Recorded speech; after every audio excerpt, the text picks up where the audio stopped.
di sebuah kompleks perumahan yang tenang dan damai. Semua penghuni saling mengenal dan hidup rukun. Namun, semuanya berubah ketika seorang tetangga baru pindah ke rumah kosong di ujung jalan.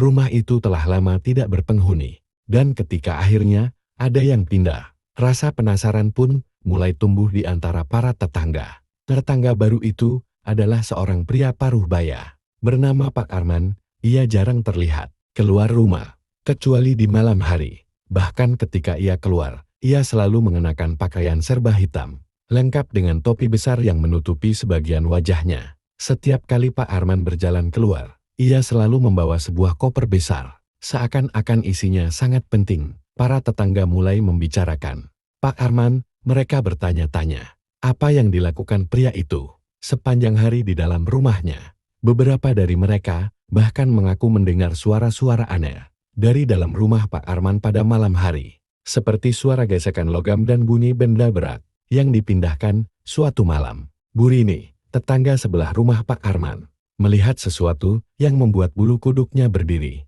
Dari jendela kamarnya, ia melihat bayangan Pak Arman di halaman rumahnya, menggali lubang besar di bawah sinar bulan. Tanpa berpikir panjang, Bu Rini langsung menghubungi suaminya dan beberapa tetangga lainnya. Mereka sepakat untuk mengintip lebih dekat. Setelah menunggu beberapa saat, mereka melihat Pak Arman menurunkan sesuatu ke dalam lubang yang telah digalinya, kemudian menutupnya kembali dengan tanah. Setelah selesai, Pak Arman berdiri sejenak, memandangi kuburan dadakan itu, lalu berjalan kembali masuk ke dalam rumahnya tanpa sepatah kata pun. Keesokan harinya, rasa penasaran para tetangga mencapai puncaknya. Mereka berembuk dan memutuskan untuk menggali kembali lubang yang dibuat Pak Arman tadi malam. Dengan penuh rasa cemas, mereka mulai menggali tanah yang sudah tertutup rapi. Namun, saat mereka sampai ke dasar lubang, mereka menemukan sesuatu yang membuat mereka tercengang. Di dalam lubang itu, tidak ada benda misterius atau barang aneh yang mereka bayangkan.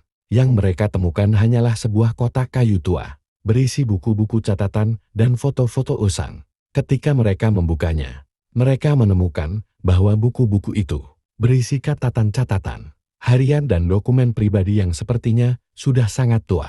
Foto-foto di dalamnya menggambarkan seseorang yang mirip dengan Pak Arman, namun jauh lebih muda. Ternyata, Pak Arman bukanlah orang yang mereka kira. Ia adalah seorang penulis yang sedang meneliti sejarah keluarganya. Kotak itu berisi kenangan-kenangan masa lalu yang sangat berharga baginya, dan ia memindahkannya dengan hati-hati untuk disimpan di rumah barunya. Para tetangga pun merasa lega, namun sedikit malu atas kecurigaan mereka. Mereka akhirnya menyambut Pak Arman dengan hangat, dan pria misterius itu pun mulai membuka diri kepada para tetangga barunya, menceritakan kisah hidupnya yang penuh dengan sejarah dan misteri yang selama ini ia teliti.